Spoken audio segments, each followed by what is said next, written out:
कार्रवाई चल रही है। अगर के कविता को भी गिरफ्तार किया गया, एक सेकंड सर, एक सेकंड, के कविता की भी गिरफ्तारी हुई तो ऐसी हवा में हुई है क्या? देखिए क्या होता है ना, जब जो भी कानूनी कार्रवाई होती है, कोई भी जांच एजेंसियां किसी भी पार्टी की निजी बपोती नहीं होती हैं। ये तो सालों से चला आ रहा है, इसमें कोई भी इस प्रकार की घटनाक्रम नहीं होता है कि हम किसी पे सीधे आरोप लगाने लगे कि चुनावी फायदा लेने के लिए आप हमारे घर ईडी भेजते हैं, आप हमें अरेस्ट कराते हैं, आप हमारे लोगों को जेल में डालते हैं।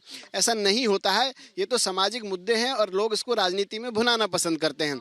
ईडी मेरे घर क्यों नहीं आती, ईडी किसी और के घर क्यों नहीं चली जाती? हमारे 4 साथी खड़े हैं, आप बताइए कभी ईडी वालों ने आपको नोटिस दिया? हमें क्यों नहीं दिया? नहीं, आज ये सवाल उठा था प्रेस कॉन्फ्रेंस में भी, ये कहा गया कि विपक्षी नेताओं के पास ही जाती है। इतनी त्वरित कार्रवाई और इतना तुरंत एक्टिव वो इस पलड़े पर नहीं होती है, उसी पलड़े पर नहीं तो ऐसे नहीं। देखिए क्या है ना, ये तो इनको खुश होना चाहिए कि भारत की सरकार कितना अच्छे से अपना काम कर रही है। आज जो कानून व्यवस्था है इतनी तेजी से चल रही है। सिर्फ विपक्ष के पास जा रही है। किसने कहा विपक्ष के पास जा रही है? अब आप कल विपक्ष में चले जाएंगे तो मैं क्या कर सकता हूँ? पक्ष में रहिए आप लोग।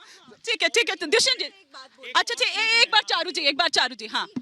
1 लाख करोड़ से भी ज्यादा की रिकवरी करी है। तो जो ये बोल रहे हैं कि अरे बस छापामारी हो रही है, रिजल्ट आ रहा है, सबको दिखाई दे रहा है, प्रॉपर्टी अटैच हो रही है, थी ये सारी प्रॉपर्टी थी, ये काला धन बटोर रखा था, इससे निकल कर आ रहे हैं, अलमारियां खुलती है, गड्डियां नीचे गिरती है। पहली बात तो ये। दूसरी बात, ये जो बार बार कह रहे हैं कि आरोप लगाए जा रहे हैं, देखो मैं अपने मन से कुछ भी नहीं बोल रही हिमानी जी, मैं केवल वो बोल रही हूँ जो कोर्ट में कहा गया है हमारे न्यायाधीश द्वारा। पहली बात, 350 करोड़ रुपए कहाँ गए? दूसरी बात ये कही गई कि अगर आप जेल के बाहर जाएंगे तो आप एविडेंस डिस्ट्रॉय कर पाएंगे। तीसरी बात, वो मेन सवाल तो आज भी खड़ा है ना, आपकी पॉलिसी इतनी बढ़िया थी, आपके प्रॉफिट ऊपर जाने के बदले नीचे क्यों जाने लगे? कहाँ गए और किसने लूटे ये पैसे? उदाहरण के रूप में प्रस्तुत करना चाहता हूँ कि जब तक वो इधर थे, मतलब इंडिया अलायंस की तरफ थे, तब तक वो ईडी के केसेस थे उनके ऊपर और वो जेल में थे। लेकिन जैसे ही वो उनके पास चले गए, ईडी ने कह दिया उनसे संबंधित जो दस्तावेज हैं वो नहीं मिल रहे हैं, फाइल खो गई है। इसीलिए मैं कह रही हूँ कि सारे कांटे क्या निकल चुके हैं चारू जी के। और चारू जी, बात ये भी है ना कि जितने सब यहाँ इस पाले से आकर, INDIA से आकर आपकी तरफ आ रहे हैं, सब तो चुनाव नहीं लड़ेंगे, सबको तो टिकट नहीं मिलेगी, लेकिन क्या मोराल उनका डाउन करने की कोशिश ये है, तोड़ने की? इनका मोराल उस दिन डाउन हो जाता है जब इनके नेता चुनाव लड़ने से मना कर देते हैं। इस बात को याद रखिए। जनरल वो होता है जो बैटलफील्ड में सामने खड़ा होता है। ये बात तो ठीक है दुष्यंत जी, आपके सारे वरिष्ठ नेता एकदम ऐसे हथियार आके लड़ रहे हैं। हाँ, कौन? ये पहली लिस्ट देखिए, श्री केसी वेणुगोपाल जो कांग्रेस के जनरल सेक्रेटरी ऑर्गेनाइजेशन है, वो चुनाव लड़ रहे हैं। और बताइए, आपकी एक राज्य की लिस्ट आती जाएगी, सबके नाम आते जाएंगे, सब लड़ रहे हैं। कब आएंगे जी? आज चुनाव डिक्लेयर हो गए, राज्यों की लिस्ट आती जाएगी। आचार संहिता आज लगी है, अब लिस्टें आएंगी, सब लड़ेंगे चुनाव। अभी देखिए कब आएगी आप कह रहे हैं, तो देखिए आपके साथ ही संदेश जी बैठे हुए हैं और संदेश जी कह रहे हैं कि आपको पुनर्विचार करना होगा अपने फैसले पर। जो आ रही हूँ क्योंकि बात सिर्फ यही की नहीं है। ये ठीक है कि उनका तो पेच हर जगह फंसा ही हुआ था, अभी भी कई जगहों पर फंसा हुआ है, लेकिन कुछ जगहों पर आप भी अटके हुए हैं चारू जी, अभी जिसमें बिहार सबसे पहले आता है। महाराष्ट्र और बंगाल में भी हमने देखा था, लेकिन बिहार की पहले बात करूं। बिहार की अगर हम बात करें तो आपने हाल ही में ट्वीट देखा होगा, हमारे गृह मंत्री जी ने कहा है बातचीत हो गई है, बहुत जल्दी डिक्लेयर हो जाएगा। देखिए, जो भी इस तरीके का सवाल उठा रहे हैं ना कि भारतीय जनता पार्टी कंफ्यूज्ड है, वो खुद कंफ्यूज्ड है या रियलिटी नहीं। लेकिन चिराग पासवान इस तरीके से कैसे मीडिया में आकर फिर कह रहे हैं? इसका मतलब, हालांकि ये कहा जा रहा था कि पता नहीं ऐसी कौन सी डील हुई है चाचा भतीजा की कि अब चाचा साइडलाइन हो गए हैं, भतीजा एकदम चहेते हो गए हैं। वो भतीजा नहीं, इस अलायंस कब्जे में किया, इसी प्रकार से भतीजे को कब्जे में कर लिया है आपने। में भतीजे को ले गए। ये बुआ भतीजा की कहानी यहाँ पर वो मत करिए, लेकिन इस अलायंस में नेता, नीति, नियत, निर्णय सब तो आपके पाले में आ गए हैं, सब तो आपके पाले में आ गए हैं, तो कहाँ बचेंगे? देखो, जो पाला उनको ठीक लगता है उस पाले में। घरेंद्र जी का सवाल। हिमानी, देश के अंदर करप्शन और प्रिवेंशन एक्ट है।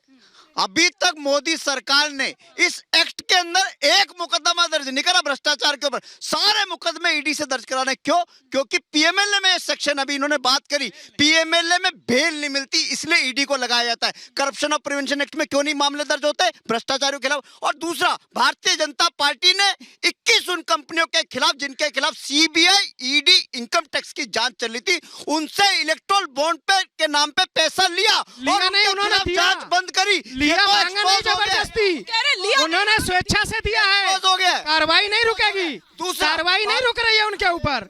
अरे भैया सुनिए, आपको आप ये अफवाह मत फैलाइए ना। सौरभ जी, उन्होंने मांगा क्या सौरभ जी, चंदा? सौरभ जी, एक बार सुन लीजिए फिर काउंटर क्या बदतमीजी है?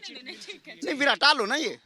मैं ये कह रहा हूं कि जिस तरीके से सीबीआई ईडी का मिसयूज भारतीय जनता पार्टी की सरकार में हो रहा है, एक नहीं सीरीज ऑफ लीडर्स है, हेमंत बिस्वा शर्मा, सुमेंदु अधिकारी, छगन भुजबल, नारायण राणे, अजीत पवार, भावना गवली, संजय पाटिल, ये तमाम वो लोग हैं जिनके खिलाफ सीबीआई की जांच चल रही थी, और जैसे ही भारतीय जनता पार्टी में गए सबकी जांच बंद होगी। क्या वो आज घनेंद्र जी एकदम नहीं, अभी- चार्ज होकर आए, ओवर चार्ज हो गए आज। इधर है। नहीं, मैं ये कह रहा हूँ कि ये देश के लोगों को समझना पड़ेगा कि भारतीय जनता पार्टी बस हिमांशु जी, भाषण हो गया। कर देती है। पूरा नरेंद्र भाषण मोदी दे दिया इन्होंने आजादी आज। के बाद सबसे भ्रष्ट प्रधानमंत्री साहब। इस पर जवाब लेती हूँ, इस पर जवाब लेती हूँ। चारू जी, चाल चरित्र चेहरा बीजेपी यही वाली पार्टी रही है, लेकिन जिन पर आरोप लगाते हैं, अगर वो वॉशिंग मशीन की बात तो कही जाती है, पर मैं छोड़ देती हूँ क्योंकि एक वॉशिंग मशीन इधर भी है, एक वॉशिंग मशीन इधर भी है, लेकिन जब वो उस पाले में आ जाती है तो वो चाल चरित्र चेहरा वाला दबाव नहीं फील करती है क्या पार्टी अब?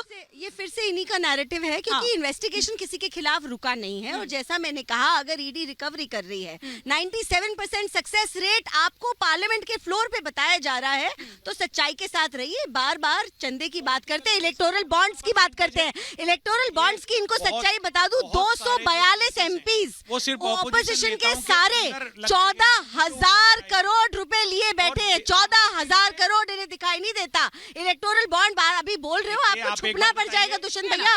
दुष्यंत जी, आपकी दुष्यंत जी, वेल-विशर हूं, इसीलिए आप हो यहाँ आम आदमी आपको पार्टी हो, छुपना सुनिए पड़ ना। जाएगा। इलेक्टोरल बॉन्ड हो, इतना पैसा आप CA लोगों हो, ने ले ठीक है, रखा है। एक एक करके सीए हो, इलेक्टोरल बॉन्ड हो, अब आप लोग ये मुद्दा बना रहे हैं। आपको लगता है कि इन मुद्दों पर आप मात दे पाएंगे? ये कल भी मैंने आपसे सवाल पूछा था, फिर से पूछ रही हूं। ये हारी हुई लड़ाई लड़ रहे हैं। इनका परसेप्शन गिर चुका है जब से इलेक्टोरल बॉन्ड का आया है, और उस सूची में जिन कंपनियों को केसेस चल रहे थे और उनसे इलेक्टोरल बॉन्ड लेने के बाद में उनको जिस बुरा ना प्रकार से मानो तो clean इनकी chit बात का दी भी है, बुरा ना मानो। जो देश का बड़ा वर्ग है वो इनसे बहुत नाराज है। सर, ये हारी हुई लड़ाई लड़ रहे हैं। हारी हुई लड़ाई लड़ रहे हैं। ये 400 नहीं, ये 200 के अब आसपास की निपटेंगे। बार 400 पार। आप बोलोगे मेरे जो साथ? 44 वाले हैं वो जीती हुई लड़ाई लड़ रहे हैं, इतना और जो 400 वाले हैं वो हारी हुई कर लड़ाई लेंगे सर, अब की बार। 303 भी पहुंच जाएगा जो अभी है। 97 करोड़ इस देश का वोटर है, वो अपने विवेक से वोट देगा। ईडी और अगर जी CBI एक बार के बोल दो, द्वारा अब की बार। जो उत्पीड़न करने के अगर बाद में जी। लोगों से वसूली हो रही है, उनको देगा तो क्या? अब की बार ईवीएम पर तो नहीं आएगा दोष? देखिए, इस विषय में मैं क्योंकि प्रत्याशी नहीं हूं, मैं कुछ नहीं कह सकता। मैं हाँ, देखिए, इलेक्ट्रल बॉन्ड को लेकर के जो अभी इन्होंने लंबी कहानी सुनाई, पहले क्या होता था, कांग्रेस के बड़े बड़े नेता का अकाउंट देखेंगे ना आप, किसी में 1,000 करोड़, किसी में 2,000 करोड़। आप पार्टी सुनिए, नाम भी बता दूंगा आपको। अब वही फंड अगर पार्टी को जा रहा है तो इनको तकलीफ हो रही है। जब ये उगाही करते थे ना समाजवादी पार्टी उनके साथ मिलकर के उत्तर प्रदेश में, कि अगर तुम्हें दुकान चलानी है तो हमें पैसा देना पड़ेगा, नहीं तो तुम्हारी दुकान बंद हो जाएगी। आज स्वेच्छा से पैसा दे रहे हैं लोग, तो आपत्ति हो रही है। संदेश जी का कुछ संदेश। हाँ। नहीं, मेरा तो देश के युवाओं से संदेश है कि वो ये बताएं कि कोई संदेश इस पर दीजिए कि अगर नहीं मिलता है, आपकी बात इधर नहीं बनती है, तो फिर क्या?